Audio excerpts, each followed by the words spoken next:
वक्रतुण्ड महाकाय सूर्यकोटि समप्रभ निर्विघ्नं कुरु मे देव सर्वकार्येषु सर्वदा।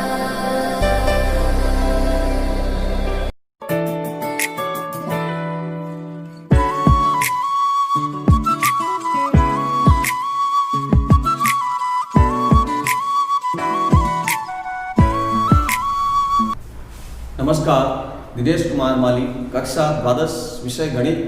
जो अध्ययन कर रहे हैं वो है समाकलन, जिसमें हम कुछ विशिष्ट फलनों के समाकलन करना सीख रहे हैं। आइए, हमारे सामने एक प्रश्न है, sin 2x dx sin की घात 4x प्लस cos की घात 4x, इसका मान ज्ञात करना है। तो सर्वप्रथम हम इसको i के बराबर मान लेंगे। माना कि जो प्रश्न में समाकलन दिया हुआ है उसको हम i बराबर इंटीग्रेशन i को कहते हैं sin 2x sin power 4x cos power 4x है। ठीक है, तो हम इसको हल करने के लिए प्रतिस्थापन प्रयोग में लेने वाले हैं। हमको ध्यान है कि sin 2x की वैल्यू जो होती है 2 sin x cos x dx। sin 2x की वैल्यू है 2 sin x cos x। हम कुछ काम ऐसा करते हैं कि 2 sin x cos x dx बराबर dt। क्या प्रतिस्थापन करें? t की वैल्यू क्या बोले जिससे ये dt बने, तो हमको ध्यान है, ठीक है, sin स्क्वायर x अगर हम t बोले तो ये हो सकता है। तो ये जो यहाँ दिया हुआ है हर में जो पद, उसको sin स्क्वायर में हम इंक्लूड करेंगे। तो sin स्क्वायर के अंदर हम इसको कन्वर्ट करें तो sin स्क्वायर का स्क्वायर बोल दें। cos स्क्वायर के ऊपर स्क्वायर है तो cos स्क्वायर की वैल्यू हम बोलेंगे 1 माइनस sin स्क्वायर x। पहले हमने cos स्क्वायर को ऐसे बोला, cos की घात 4x है ना, उसको हमने इस तरह से लिखा, फिर हमने इसको हटाकर वैल्यू बनाई 1 माइनस sin स्क्वायर के ऊपर स्क्वायर। तो ये हम यहां पर अतः i बराबर dt बन चुका है प्रतिस्थापन से upon t square, sin square को हम t लिख रहे हैं प्लस 1 माइनस इसको हम t बोल रहे हैं होल स्क्वायर। ठीक है, तो इसको एक बार हल करके पूर्ण वर्ग हम बनाते हैं।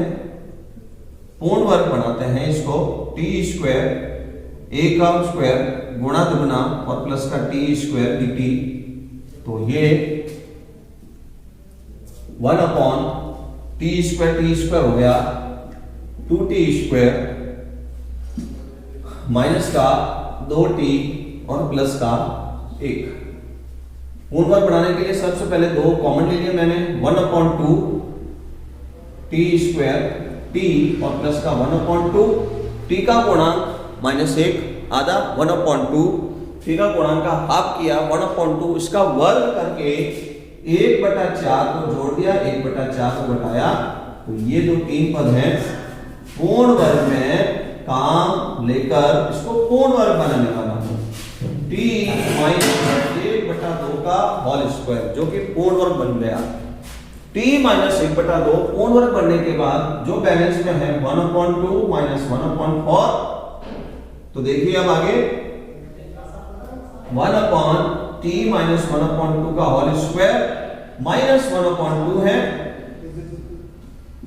ठीक है, तो प्लस का 1/4 पीछे रह जाएगा, तो प्लस का 1/4 1/2 का होल स्क्वायर हम बोलेंगे। 1/2 में से माइनस 1/4 किया तो 1/4 रहा, तो 1/4 हमने ऐसे लिख दिया। तो ये जो फॉर्मूला बनेगा, ठीक है ना, 1 upon x square plus a square dx is equal to 1 upon a tan inverse x upon a plus c। ये फॉर्मूला हमको यहां पर लगाना है। तो अतः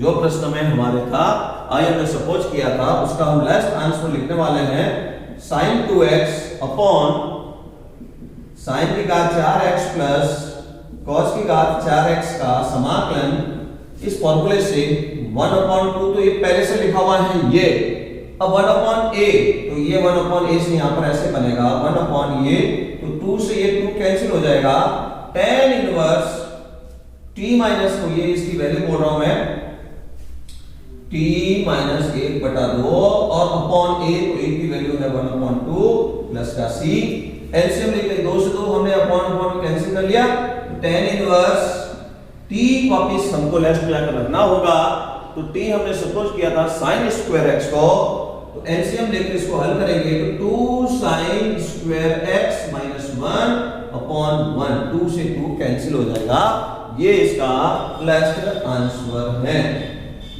ठीक है, हमने एक प्रतिस्थापन द्वारा त्रिकोणमितीय फलन का समाकलन किया है।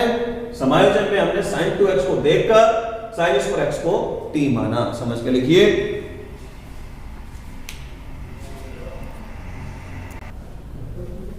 आइए एक और प्रश्न, हम एकीघात 2x cos x dx का मान ज्ञात कीजिए। खंडस समाकलन द्वारा हम इसको हल करेंगे, तो प्रथम और द्वितीय पद मानकर, तो प्रथम पद cos x, प्रथम पद क्या है cos x, सर्वप्रथम इसको i बराबर मान ही लेते हैं हम, एकीघात 2x cos x dx, ये हमने माना कि ये i के बराबर है, तो अब इसके अंदर प्रथम पद है cos x, वह द्वितीय पद है एकीघात 2x, लेकर खंडस समाकलन से हम इसमें खंडस समाकलन करने पर, खंडस समाकलन का हम प्रयोग कर रहे हैं इसमें, प्रथम पद कौन है cos x इंटू द्वितीय पद का समाकलन, प्रथम पद इंटू द्वितीय पद का समाकलन, एकीघात 2x का समाकलन वो का वही रहेगा, x का जो गुणांक है उसके लिए मैं आगे 1/2 एकीघात 2x लिख रहा हूं, माइनस समाकलन का निशान प्रथम पद का अवकलन, cos x का अवकलन कर रहा हूं मैं, माइनस का sin x इंटू द्वितीय पद का समाकलन। ठीक है, इंटू लगाकर इसको कोष्टक बंद कर लेते हैं। द्वितीय पद का समाकलन जो हमने अभी यहां लिखा था, एकीघात 2x और एकीघात 2x का हम समाकलन करेंगे, और जो आएगा इनका गुणनफल का और हम समाकलन करेंगे। 1/2 एकीघात 2x cos x माइनस, ये माइनस और बार बोलने से प्लस हो जाएगा, sin x का गुणनफल हम इससे हम करने वाले इसके समाकलन से 1/2 एकीघात 2x। ठीक है, अब इसका जो गुणा होगा उसका और वापस समाकलन हम करेंगे, तो 1/2 एकीघात 2x cos x प्लस ये 1/2 बार बोल रहा हूं मैं, एकीघात 2x sin x dx। ठीक है, तो ये है i, जो हमने i माना इसको हम इक्वेशन नंबर 1 मानते हैं, यहां पर जो बना है इसको हम समीकरण नंबर 2 मानते हैं, जो अंत में यहां लिखा हुआ है इसको हम i2 मानकर एक बार इसका और हम खंडस समाकलन से समाकलन करेंगे। तो माना ये एकीघात 2x, माना कि i2 बराबर समाकलन एकीघात 2x sin x dx। ठीक है, तो हमने इसको जो सपोज किया है, तो पुनः फर्स्ट sin x, सेकंड एकीघात 2x, पुनः खंडस समाकलन से हम एक बार पुनः हम खंडस समाकलन का प्रयोग कर रहे हैं। तो खंडस समाकलन लगाकर इस i2 को मैं हल कर रहा हूं, प्रथम पद इंटू द्वितीय पद का समाकलन, प्रथम पद sin x एकीघात 2x का समाकलन करेंगे 1/2 एकीघात 2x, ये इनका समाकलन हो गया, माइनस प्रथम पद का अवकलन sin x का हम अवकलन करेंगे, तो cos x गुणा द्वितीय पद के समाकलन से 1/2 एकीघात 2x, इनका जो गुणनफल करेंगे उनका पुनः और समाकलन किया जाएगा, तो 1/2 एकीघात 2x sin x माइनस इनका गुणनफल में 1/2 को बाहर लिख दिया हमने, एकीघात 2x cos x dx। तो ये एकीघात x और cos x, ये जो चरघातांकी और त्रिकोणमितीय है, इनका गुणनफल है। खंडस समाकलन से हम करते जाएंगे तो कभी ये समाप्त होने वाला नहीं है, गुणनफल के रूप में sin cos cos sin के अंदर परिवर्तन होकर ये चलता रहेगा।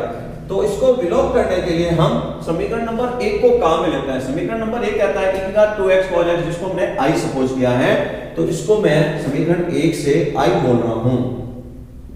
समीकरण 1 से i2 बराबर 1/2 e⁻²x sin x minus 1/2 i plus c1। ठीक है, तो ये i2 की जो वैल्यू है हम समीकरण नंबर 2 में रखते हैं। समीकरण 2 में i2 का मान रखने पर जो हमने i2 माना है, हमने i2 में e⁻²x sin x dx को i2 माना था, उसकी जगह मैं इसको वापस रख रहा हूं।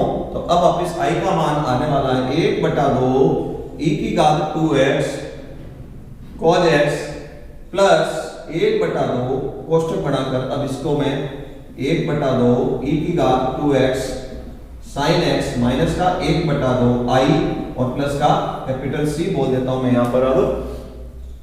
ठीक है, तो अभी जो हमने यहां पर लिखा है, इस ब्रैकेट को हटाकर इधर भी आई है, i की वैल्यू दोनों को पक्षांतर कर भी 1 कर लेते हैं, 1/4 इधर आ जाएगा, तो i plus 1/4 i 1/2 e⁻²x cos x plus 1/4 e⁻²x और sin x प्लस का c। ये यहां पर हमने ये मिलके हो जाएगा 5/4 i, तो उधर की तरफ पक्षांतर करेंगे तो 4/5 बोलेंगे हम, तो i बराबर ये 5/4 इधर आ गया 4/5, और यहां से हम देख रहे हैं तो कॉमन ले लेते हैं हम 1/4 हम कॉमन ले लेते हैं, 1/4 e⁻²x, इधर 1/4 नहीं है, 2 का गुणा भाग करके 1/4 बना दिया, तो यहां पर अब शेष रह गया 2 cos x plus 2 cos x plus 1/4 के बाद x को कॉमन बोल दिया, तो sin x प्लस का c। ठीक है, 2 cos x plus sin x, 4 से 4 हम कैंसिल बोल सकते हैं, तो इसका लास्ट आंसर हम इस तरह से बोलेंगे, जो हमारे सामने प्रश्न था e⁻²x cos x dx का लास्ट आंसर 1/5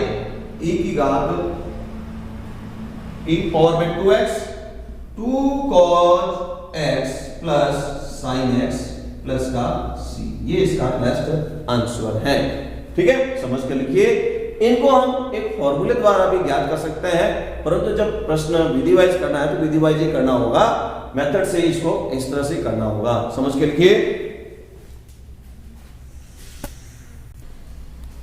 अभी जो हमने पढ़ा है इसको हम सूत्र से भी कर सकते हैं, e⁻ax साथ में sin x या cos x होने को उनका एक फॉर्मूले द्वारा भी उपयोग में लिया जा सकता है। तो इनका फॉर्मूला इस तरह से होता है, e⁻ax sin bx, x का गुणांक जो यहाँ त्रिकोणमिति में वो b कहलाएगा, और छठघातांकी में जो x का गुणांक है वो a कहलाएगा। e⁻ax upon a² plus b² bracket में a sin bx minus b cos bx, या एक फॉर्मूला इस तरह से, और e⁻ax upon a² plus b² sin bracket में bx minus tan inverse b upon a, इसका एंगल है, sin का एंगल है। इसी तरह से cos वाले में भी ये फॉर्मूला हम यूज में ले सकते हैं। आइए हम एक क्वेश्चन करते हैं इसका। जैसे बोल दिया आपको e⁻3x है घात में और 4 sin 4x, इसका समाकलन कीजिए, तो हम इसमें अभी ये फॉर्मूला यूज कर इसका हम आंसर लिखते हैं।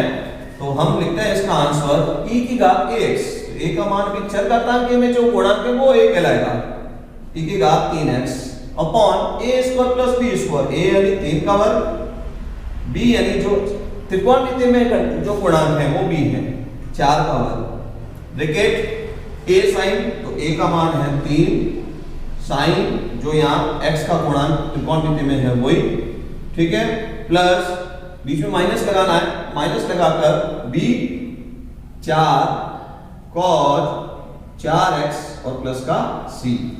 ठीक है, तो अब इसका लास्ट आंसर लिखना हमको वापस, तो e⁻3x sin 4x dx is equal to, इसका आंसर बोलेंगे हम, तो e⁻3x अपॉन में हम बोलने वाले हैं 3 का वर्ग 9 और 4 का वर्ग 16, 25, और ब्रैकेट में जो है वैसे का वैसा हम इसको लिख देंगे 3 sin 4x minus 4 cos 4x plus का c।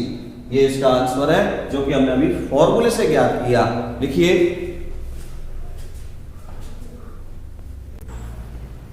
आइए एक और प्रश्न हम हल करेंगे। माना कि जो प्रश्न दिया हुआ है इसको i बराबर मानकर इंटीग्रेशंस x प्लस वर्गमूल में जो लिखा हुआ है वो a square minus x square है। तो इसको हल करने के लिए हम x बराबर a sin t प्रतिस्थापन को प्रयोग ले रहे हैं। x बराबर a sin t, तो हम इसका अवकलन करेंगे dx बराबर a cos t। i बराबर dx को हटाकर a cos t, ये हम समाकलन t के रूप में बन जाएगा। x को हटाकर a sin t प्लस वर्गमूल में a स्क्वायर माइनस x को हटाकर तो वर्ग करके लिखना है a square sine square t। ठीक है, और यहाँ पर ये dt भी यहाँ dx है तो dt लिखना पड़ेगा a cos t dt।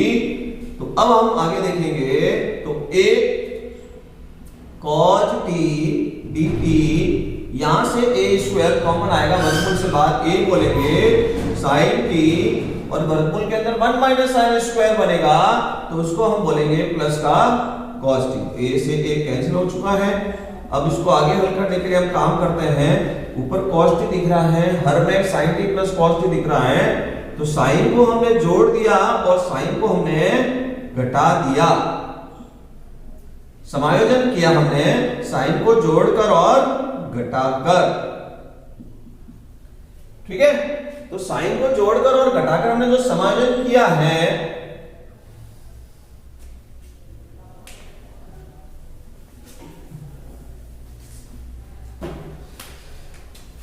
तो अभी हम इसके अंदर समायोजन करने वाले हैं। तो समायोजन में सर्वप्रथम ये याद रखने वाला है, आपसे इंपॉर्टेंट है कि 2 का गुणा भाग करेंगे। 2 का गुणा भाग 2 cos t अपॉन में sin t प्लस का cos t। ठीक है, यहां पर 2 cos t लिखा हुआ, इसको cos प्लस cos में लिखकर sin और cos को जोड़ना और घटाना होगा। ये समायोजन आपको थोड़ा सा याद रखना है। cos t plus cos t लिखा, एक बार sin t इसमें और एक बार जो cos t लिखा हुआ उसके साथ में माइनस का sin t। cos t plus cos t, sin t को जोड़ा, sin t को घटाया, sin t और प्लस का cos t। तो ये समायोजन आपको थोड़ा सा यहां पर अब याद रखना होगा। ठीक है, अब इसको ऐसे मान के इसके 2 पद में टुकड़े करेंगे। 1/2 पहला वाला पद कैंसिल हो जाएगा, cos t plus sin t upon में भी ये आएगा sin t plus cos t। ये पहला पद जो है dt के रूप में कैंसिल होगा, 1 रह जाएगा, प्लस cos t माइनस का sin t upon sin t plus cos t। ठीक है, ये तो इस तरह से 1/2 दोनों में है, इसलिए इसको ब्रैकेट में बंद कर लेते हैं। तो 1/2 पहले वाले पद में समाकलन में 1 dt प्लस ये वैसे का वैसा लिख रहा हूं मैं।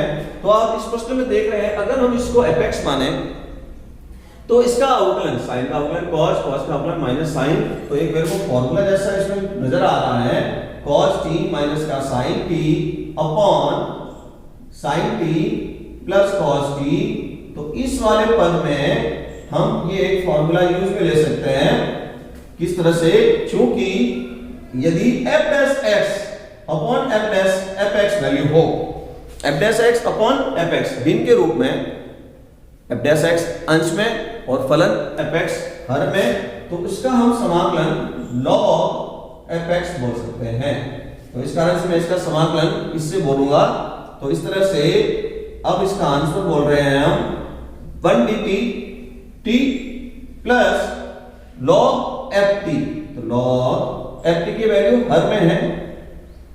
ठीक है, तो log sin t plus cos t और प्लस का c, ये इसका आंसर आ चुका है। तो अब हम इसके अंदर t के रूप में इसकी वैल्यू बनानी है। तो हमने सपोज किया था उससे इसको t के रूप में कन्वर्ट करना है। तो cos t को मैं पहले चेंज कर लेता हूं, 1/2 t plus log sin t, cos t को वर्गमूल 1 minus sine square T plus का सी। तो अब हमने जो सपोज किया था x बराबर a साइन टी, तो x अपॉन a बराबर साइन टी। साइन टी को हटाकर x अपॉन a लिखना है और t को हटाकर sine inverse x upon a लिखना है। 1/2 sine inverse x upon a plus log sign T को हटाकर x अपॉन a प्लस वर्गमूल 1 माइनस साइन स्क्वायर को हटाकर स्क्वायर कर लेंगे x square upon a square और प्लस का c।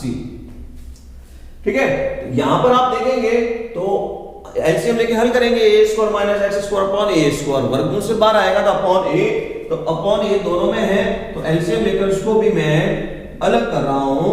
Sine inverse x upon a plus log x plus वर्गमूल में रह गया a square minus x square और अपॉन में जो a था लॉग के मुताबिक, नियम के मुताबिक अलग हो गया लॉग a प्लस c।